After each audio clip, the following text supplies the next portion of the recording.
Okay, everyone. So in this video, I am going to continue our discussion about questions that appear in this test.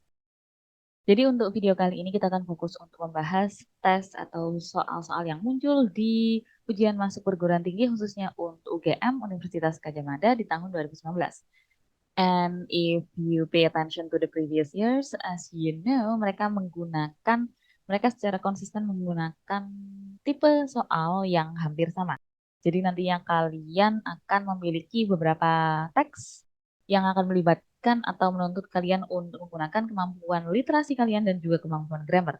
So make sure that you keep watching this video so that you know how I did it, how the strategies are, and maybe if you consider it as a useful strategies, and you can use it too. And of course, if you find this video useful for you, like this video now or later so that more people can see and learn from this video too. Without waiting for too long, I will continue to the next information and I will kindly remind you that you need to try to do this exercise first before watching this video. And you can find the test in the internet because you can find easily there. And let's take a look at the first strategy of mine and what do I do first. Jadi di sini saya akan menganalisa untuk soal tipe teks atau soal jenis apa yang akan muncul pada tes UGM. Jadi di sini di tahun 2019 mereka akan memunculkan suatu tes literasi yang melibatkan atau menuntut kemampuan grammar kita karena teks itu terdiri dari kalimat-kalimat rumpang. Biasanya sih memang terkadang mungkin akan ada pengacakan untuk tipe soal seperti ini. Kadang mungkin kalian akan menemukan soal ini di akhir, atau mungkin kalian akan menemukan soal berupa tes literasi pada umumnya. Dan di sini saya akan hanya melihat untuk tipe-tipe soalnya saja. Dan selanjutnya akan ada 8 pertanyaan untuk soal ini, mungkin lebih. Dan di sini kita memiliki 10 pertanyaan, which are quite a lot, I think. And then the next one, untuk selanjutnya kita akan memiliki suatu teks yang akan menguji kemampuan literasi kita. Karena tidak ada kalimat rumpang di sini, dan di sini kita akan memiliki beberapa pertanyaan. Kita akan memiliki 4, and then 10. Oke, 10 questions for this one. Dan di sini khususnya untuk tes ini, mungkin kalian, what is it? Mungkin kalian cukup familiar dengan tipe soal yang ada di sini, karena memang soal ini memiliki kemiripan dengan tes TOEFL. Namun mungkin tingkat kesulitan yang akan sedikit berbeda dengan TOEFL atau mungkin sama seperti TOEFL. So it means that you can study TOEFL if you want to, and then you can just do it together like when you do this test. Dan di sini, what is it? We're going to try to take a look at part 1. Okay, so for this one, actually part 1, ini tidak sesuai dengan urutan yang tadi, but yes, as you know over here, jadi saya akan contohkan saja untuk urutan dari PPT ini. Dan di sini saya akan tunjukkan kepada kalian untuk soal terkait tes literasi. But if you subscribe to this channel, you may know that I have discussed about this one. Jadi saya telah membuat video untuk penjelasan untuk soal ini. Dan memang di sini saya memberikan tanda untuk soal-soal tertentu yang menurut saya akan skip dan saya akan kerjakan terakhir kalian. But don't forget to go back later, of course. And for this one, of course, so it means that I will not tell you again about this. You can just check out our video and I will put it on the top of this video. So you can just check the link over there. So it means I will just skip all of this part and this one and then this one. So you can just take a look at our previous videos. This one, no. This is actually all of them are the same. So I will just skip it and then I will just move on to the next one. It's part 2. And this video will not be too long because alhamdulillah I have done it before. And so part 2 we are going to focus our attention in grammar skill. Oke, jadi di sini kita akan melihat satu persatu untuk tiap soal yang ada karena ini adalah soal grammar, so we don't need to do skimming or anything. Nah, di sini saya akan menjelaskan untuk tiap soal yang ada. Kita akan memiliki 10 soal kah? If I'm mistaken tadi 10 atau 8? I forget. So let's take a look at this one. What is it? Di sini kita akan memiliki nomor 41. Jadi kita akan fokus pada satu kalimat di mana nomor 41 itu muncul. Jadi mulai dari in general sampai statuses. Oke. Jadi kita akan fokus mungkin sampai ke on the basis ini aja ya, nggak perlu sampai semuanya karena ada kalimat rumpang selanjutnya itu nomor 42. Dan di sini kita langsung lihat aja di bagian yang sebelah sini saya sudah pisah untuk memberikan fokus pada kalian. And we have got it reversed to words or symbols that are offensive, intimidating, or harassing, and or that incite violence, hatred, or discrimination on basis bla bla bla. Nah, pilihan jawaban yang tepat adalah that incite. Dan mengapa kok that incite adalah pilihan jawaban yang tepat? Sesungguhnya di sini kalian bisa mengerjakan soal ini dengan cepat kalau misalnya kalian memiliki feeling yang kuat terhadap kemampuan literasi kalian. Karena sebetulnya memang soal seperti ini itu biasanya akan bergantung pada kemampuan meaning atau makna yang kita miliki dan juga kemampuan grammar kita. Nah, di sini kalau misalnya kalian menggunakan kemampuan grammar kita, itu akan sangat lama untuk kalian kerjakan atau lakukan. Sehingga saya hanya akan menjelaskan seperti ini. Jadi di kalimat ini kita telah memiliki makna hal itu, it ya, reverse to mengacu pada kata-kata atau simbol-simbol that are offensive. Jadi that are offensive ini menjelaskan words or symbol kan? Nah, simbol-simbol yang seperti apa sih? Oh, simbol-simbol yang menyinggung, mengintimidasi atau melecehkan dan atau nah, yang menghasut kekerasan, kebencian dan lain sebagainya. Jadi di sini dan atau-nya ini menjelaskan simbolnya seperti apa sih? Oh, simbolnya yang jelek-jelek, simbolnya yang memiliki makna yang kurang bagus. Sehingga karena ada kata and dan or ini, jadi strukturnya itu harus sama. Kalau misalnya word or symbol ini menjelaskannya dengan kata that, seperti relative clause yang ada di sini, jadi untuk and or selanjutnya juga harus menggunakan kata yang sama, yaitu kata that. Jadi strukturnya harus sama karena and or itu disebut sebagai coordinate connector. Jadi kalau misalnya yang A itu strukturnya begini, yang B juga harus strukturnya begitu. Sehingga that are offensive harus ditemani oleh that inside. Jadi sama-sama that. That's it. Easy right? Jadi ini adalah shortcut yang kalian butuhkan, namun biasanya kalian hanya dapat memiliki shortcut seperti ini jika kalian memiliki kemampuan membaca, kemampuan mendengar, kemampuan menonton dengan baik. Jadi pastikan kalau misalnya kalian mau membangun kebiasaan baik kalian kembali untuk terekspos ke dalam bahasa Inggris. So it means that we are ready to move on to the next one. It's nomor 42. Dan 42 di sini bagaimana? Sekali lagi, cara tercepat adalah untuk menentukan meaning atau makna dari setiap pilihan jawaban yang ada. Jadi kita sudah menemukan jawaban dan makna untuk pertanyaan sebelumnya yaitu pertanyaan 41. Jadi kita akan langsung lanjutkan saja di sini maknanya terlebih dahulu. Other distinguishing dan bla lain-lainnya. Oke. Nah, di sini.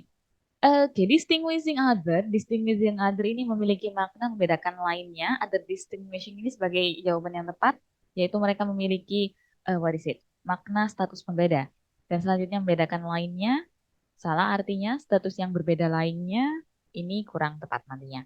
Nah, di sini kita lihat terlebih dahulu. Di sini kan kita lanjutkan saja on the basis of bla bla bla. Jadi kata-kata atau simbol-simbol itu yang jelek tadi, yang artinya yang kurang bagus tadi itu atas dasar ras, agama, jenis kelamin, orientasi, atau status berbeda seseorang lainnya. Jadi pilihan A dan pilihan mana nih? B, A dan E. A dan E merupakan pilihan yang paling memungkinkan karena D ini adalah pilihan yang salah. Mereka memiliki makna yang berbeda, tidak sesuai, tidak dibutuhkan oleh teks. Jadi ini juga salah. This one is wrong too. So this one, pilihan A dan E menjadi what is it? Hasil akhir dari jawaban yang akan kita butuhkan. Dan di sini untuk step selanjutnya kita harus menggunakan kemampuan grammar kita. Dan untuk pilihan A adalah pilihan yang benar karena sebetulnya E ini salah. Kenapa? Karena di sini kita memiliki others memiliki bentuk jamak. Nah, melainkan kalau di sisi lain kita lihat di teksnya, kita sudah memiliki bentuk jamaknya yaitu other distinguishing statuses. Jadi statusnya itu sudah jamak, jadi kita tidak perlu menggunakan others sebagai bentuk jamak. Yang paling benar adalah kita menggunakan other bentuk seperti ini, biasa seperti ini, dan juga selanjutnya statuses gandanya, makna gandanya hanya pada kata bendanya saja. Jadi tidak perlu what is it? Other-nya itu menjadi kata jamak juga. Oke, so that is the key ya untuk masalah pengerjaan kemampuan grammar seperti ini. Kalian dapat menggunakan makna kalian, makna atau kemampuan kalian dalam vocab. Barulah kalian kalau misalnya memerlukan, kalian harus menggunakan kemampuan grammar kita. Seperti itu. And then let's move on to the next one. It's number 43. 43, what is the question?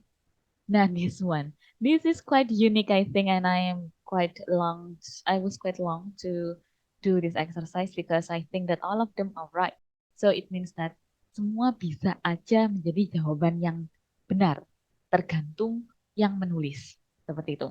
Jadi ini tergantung si penulis, tergantung yang buat soal, mereka cenderung menggunakan kata yang mana. Jadi di sini, although hate, kita perhatikan aja untuk kalimat di mana kata tersebut muncul atau pertanyaan tersebut muncul, yaitu nomor 43.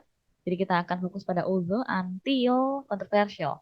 Tapi kita akan stop sampai sini saja, religious tension, karena ada kalimat bagian rumpang lainnya, yaitu nomor 44. Although hate propaganda is seen as major societal and political problem, in particular in those countries confronted with racial, ethnic, or religious tension. Nah, di sini kita lihat kalau misalnya, what is it? In particular in those countries. Jadi di sini hanya untuk menekankan kalau misalnya mereka ingin menunjukkan kalau kejadian itu terjadi di negara-negara itu. Jadi memang ini bisa dibilang optional. Kalian dapat menggunakannya atau tidak. Tetapi lebih baik kalian gunakan. Kenapa? Karena biar tidak dianggap sebagai subjek yang ganda.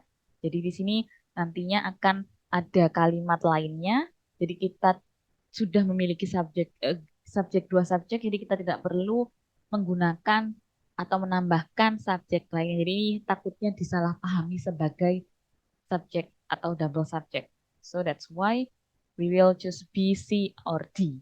Nah, selanjutnya untuk B, C, dan D ini, B ini adalah pilihan jawaban yang paling tepat. Mengapa? Karena those merupakan suatu petunjuk demonstratif pronoun, jadi suatu kata benda untuk menunjukkan bahwa oh negara-negara itu loh yang kayak gitu atau kayak gini. Kayak gitu. Jadi untuk benar-benar menunjukkan, untuk menentukan oh negara itu yang dimaksud bukan negara kita kayak gitu atau bukan negara lainnya. Jadi itu sesuatu yang sama-sama diketahui oleh penulis dan juga pembaca nantinya. So that's it. Kelihatannya ini sangat kecil perbedaannya, so be careful. Oke dan, so it means that we can move on to the next one is nomor 44. Di nomor 44 kita lanjutkan untuk kalimat tersebut yang tadi yang menunjukkan atau mengklarifikasi, mengkonfirmasi mengapa kok those atau countries itu tadi harus memiliki in. Karena kalau ngomongin tentang although dan juga konektor-konektor lainnya seperti ini mereka digunakan untuk menggabungkan satu kejadian dengan kejadian yang lain. Sehingga kita akan memiliki satu subjek, satu verb, dan juga nanti akan ada lagi satu subjek dan juga satu verb. Karena mereka semua menunjukkan suatu kejadian yang berbeda. Dan di sini disebutkan kalau misalnya although hate propaganda is seen as a major bla bla bla, attempts to suppress hate speech are controversial. Jadi satunya begitu, yang satunya menyatakan begini. Seperti itu. Nah, attempt ini merupakan suatu bagian yang perlu kita gunakan. Karena attempts ini merupakan sebuah kata benda yang berarti usaha-usaha untuk menekan. Ya, menekan hate speech are controversial. Yang lainnya salah, kenapa? Karena mereka semua adalah kata yang memiliki bentuk kata kerja. Ini salah, salah semua. That's it.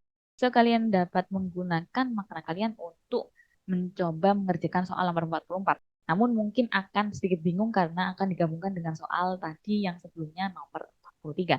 So, if you have got like more questions about this kind of question, or maybe you have got similar questions like this one, you can just put your comments below and then we will try to answer it together. We will try to answer it together, of course. And so let's go on to the next one. For the next one, we'll go to 45. For question nomor 45 di sini mirip-mirip sepertinya mirip-mirip. Jadi di sini dengan cepat kalian akan kerjakan kalau misalnya kalian memilih dengan penggunaan kata instan. Di sini kita memiliki the center of bla bla bla. Oke, kita baca dari awal hingga akhir pastinya. Dan di sini temukan kalau misalnya kita memiliki kata extent di sana. At the center of this controversy is the question about the extent to which hate speech. To which adalah kata yang paling benar di sini. Kenapa? Karena to which ini memiliki what is it ya? Bisa dibilang preposisi to ini sangat familiar atau memang sering disejajarkan oleh kata extent. Jadi biasanya to the extent atau extend to bla bla bla. Nah, kayak gitu. Seperti yang dapat kalian lihat di sini, si also over here. Jadi note saya berikan note di bawah di sini. Kita biasanya akan menggunakan to a large extent, to what, to that extent, to bla bla bla, to yang ada extend-extendnya itu memang kita banyak sekali menggunakan kata preposisi to dibandingkan kata of misalnya seperti itu. Kalau misalnya kata of kita gunakan sebetulnya masih bisa, tetapi mereka memiliki makna yang berbeda. Kalau misalnya kita menggunakan to itu benar-benar untuk menekankan kalau misalnya oh sejauh ini loh dari ini ke ini seperti itu. Jadi itu adalah perbedaan dari penggunaan preposisi yang mungkin nggak terlalu kelihatan. And then for the next one ini nomor 46. 46 ini cukup mudah kalau misalnya kalian sudah mengingat atau menggunakan menggunakan atau mengaplikasikan ilmu grammar ini. Dan di sini kita memiliki ada internationally, ada lilinya apa here, dan juga ada ed di sebelah sana. Kelihatan banget kalau misalnya soal ini adalah soal terkait dengan adverb, kata keterangan, dan juga adjektif, kata sifat. Nah, mana nih yang duluan dan mana yang enggak, kayak gitu. Dan di sini kita lihat dulu kalimatnya terlebih dahulu pastinya. Jangan sampai ditinggalkan kalimatnya di nomor 46. Kita memiliki the right to freedom of expression is bla bla bla human right. Oke. Di sini kita lihat dulu ada human right apa here. Human right ini merupakan sebuah kata benda. Kalau misalnya kita sudah memiliki kata benda, berarti kita tidak perlu memerlukan kata benda lainnya. Recognition, no. So, we don't need recognition. Ini salah jadinya di sini. Dan selanjutnya, recognition international, okay, human right, recognition in international human right, meaningnya juga nggak cocok. Oke, Oke, untuk yang pilihan D ini sebetulnya masih memungkinkan ya, karena mereka memiliki urutan grammar yang tepat. Namun dari maknanya mungkin nggak sesuai, karena a recognition in international human right. I think no. Okay, so it's a bit like not right or not proper, nggak sesuai konteks atau ceritanya. Jadi pilihan D adalah pilihan yang kurang tepat. Sehingga kalau misalnya ada pilihan seperti ini sebetulnya sih gampang. Kalian hanya perlu mengingat kalau misalnya urutan yang benar adalah kita akan memulai dari yang pertama adalah articles atau quantifiers di sini. Di sini ada artikel an dan juga quantifier seperti some, many, bla bla bla. Nah, selanjutnya kita memiliki adverb dan juga adjective. Nah, di sini adjektifnya biasanya ada dua atau lebih. Dan di sini ada dua yang berbentuk human. Jadi humannya ini dia meskipun human adalah sebuah kata benda, tetapi di sini mereka atau dia ini fungsinya, kata ini fungsinya sebagai suatu kata sifat yang menjelaskan right tadi. Jadi kayak pasangannya seperti itu. Jadi urutannya harus seperti ini. Adverbnya mau ada dua silahkan, but urutannya tetap harus sebelum muncul muncul sebelum kata sifat yaitu adjective.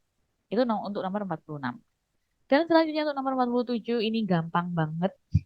Menurut aku this is easy because ya kita memiliki suatu preposisi seperti ini yang kalau dilihat dari kalimat rumpangnya sih sudah kelihatan. Kalau misalnya lihat kalimat rumpangnya mulai dari 47.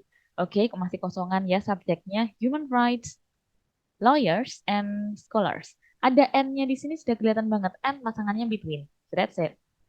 Oke, finish. And let's move on to the next one. So you can just finish this question within 30 detik atau mungkin bahkan kurang dari itu. And then untuk nomor 48 ini kita memiliki makna atau pilihan yang ya udah, pilihan berdasarkan makna yang benar. Di sini kita memiliki to weather bukanlah of weather. Mereka memiliki makna yang sama. Oke, as to weather, as of weather.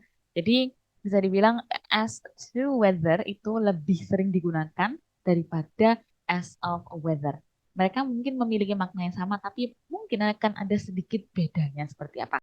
Dan ini adalah suatu kesulitan yang sering muncul, yang sebetulnya perbedaannya itu sangat tidak kerasa. Jadi sangat-sangat kecil dan kalian mungkin tidak menyadarinya. Kalian akan menyadarinya kalau misalnya kalian sudah banyak terekspos dengan konten-konten atau misalnya artikel atau bacaan dalam bahasa Inggris. Jadi memang banyak sekali soal yang diambil dari suatu website atau organisasi tertentu atau misalnya ya what is it? dan juga mungkin topik-topik tertentu yang akan melibatkan suatu struktur yang sering digunakan, bukannya yang sama atau benar sesuai dengan penggunaan grammarnya. Jadi hati-hati kalau misalnya kalian terlalu kaku dengan grammar, karena akan banyak soal di mana soal itu banyak melibatkan sering nggak digunakan ekspresi ini. Bukan karena oh grammarnya seperti ini, bukan karena itu. Jadi hati-hati sama seperti ini. To weather ini lebih banyak digunakan daripada of weather. Mereka memiliki makna yang sedikit berbeda. But I cannot explain it to you because that one is just too small details for that one. Oke, thank you. So let's move on to the next one untuk pertanyaan 49. Di nomor 49 kita memiliki, oh my goodness, this is juga. Ini adalah salah satu yang cukup lama saya mengerjakannya dan saya menyadari kalau misalnya soal di Universitas Gadjah Mada ini sulitnya ada di bagian ini. Mereka memilih suatu teks yang biasanya dibaca oleh orang native. Sehingga bahasanya itu juga kadang terlalu fleksibel. Beda dengan kita yang belajar dengan patokan grammar. Jadi terkesan kaku sekali untuk kita. Gak enaknya di situ. So it means if you wanna improve in this kind of class, you can just need to improve your habit. Jadi di sini expressions of hatred. Okay, let's see. This one is already tiring. No. This one is already complicated. Oh my goodness, how do I explain it? Jadi ini agak sulit untuk dijelaskan. Mengapa? Karena kalau misalnya nggak ada kalimat ini, nggak ada ekspresi ini, itu nggak apa-apa. Jadi sebetulnya teks ini nggak memerlukan kata ini juga nggak memerlukan kalimat ini juga nggak apa-apa sebetulnya. Tapi memang ditambahkan untuk tambahan-tambahan saja. Seperti itu. Kalau misalnya kalian menyebutnya sebagai apositif seperti TOEFL, silakan boleh. Mungkin fungsinya seperti itu, tapi di sini dalam bentuk kalimat. Kalau misalnya A positif pada TOEFL itu biasanya bentuknya adalah frasa, jadi tidak ada subjek dan juga tidak ada kata kerja. Di sini bedanya di sini, di bagian itunya. Jadi di sini kita lihat lagi, kita memiliki expressions of hatred ini sebagai subjeknya, dan kita juga memiliki inflict ini sebagai kata kerjanya. Sehingga kalimat ini sebetulnya sudah lengkap. Nah, kalau sudah lengkap terus mau diapain lagi gitu loh. Nah, itu dia. Sebetulnya memang bisa banget untuk menggunakan that di sini. That is often argued of that. Nah, kalau misalnya kalian ingin menggunakan that is often argued, inilah masalahnya di sini. Kalau misalnya kalian belajar grammar sekali, kalian akan memilih B. Dan saya juga sebetulnya ingin memilih B karena tergoda oleh kata that. Kita bisa menggunakan kata that ini untuk menambahkan suatu kata kerja. Kita punya is argued over that. Jadi kita ingin menambahkan karena ada dua kata kerja, makanya kita langsung mencari konektornya, yaitu that itu tadi. Tetapi di sini fungsinya itu berbeda. That is often argued itu harusnya nggak ada koma di sini. Nah, kalau dibandingkan dengan often argued dan juga ini yang mana ini? Often argued dan juga it is often argued. Sebenarnya mereka memiliki sesuatu yang mirip. Mereka bisa dianggap sebagai ekstra saja. Karena often argued ini bisa dibilang ekstra juga. So, I think that I cannot explain perbedaan dari D dan E ini dengan simple. I think I need to make another session for this one, for this part, because kalian harus mengetahui asal-usul dari part D dan juga part E ini, barulah kalian dapat menentukan kalau misalnya memang benar E adalah jawaban yang tepat. Oke, okay? So D ini agak complicated karena dia bisa dibilang sebagai main verb, tetapi dia juga bisa dibilang sebagai versi pendeknya dari adjective clause.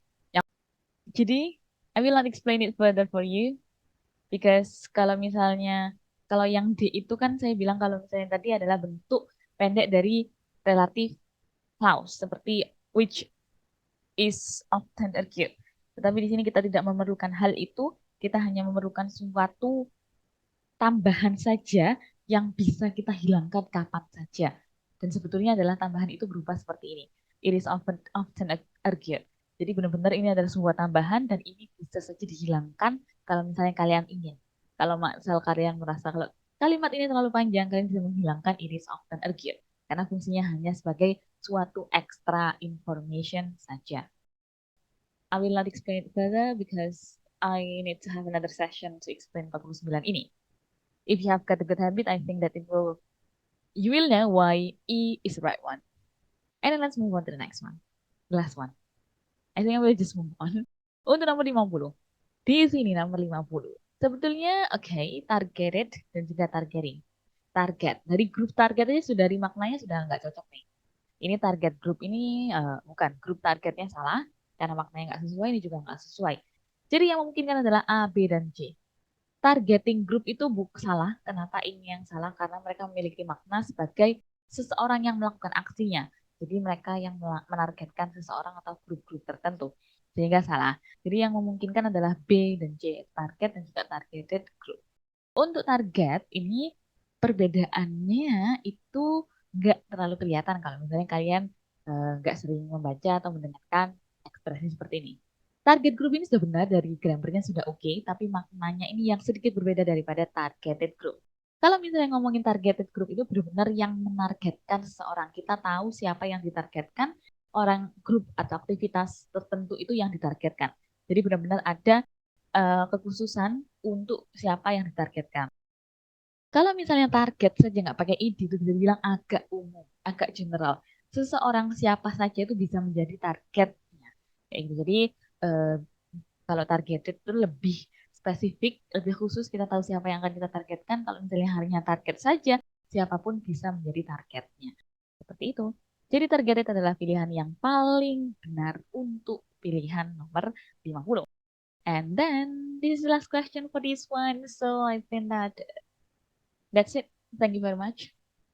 I think that if you want to know about the literacy question, you can just check out the video that has, or maybe you can just check in our playlist.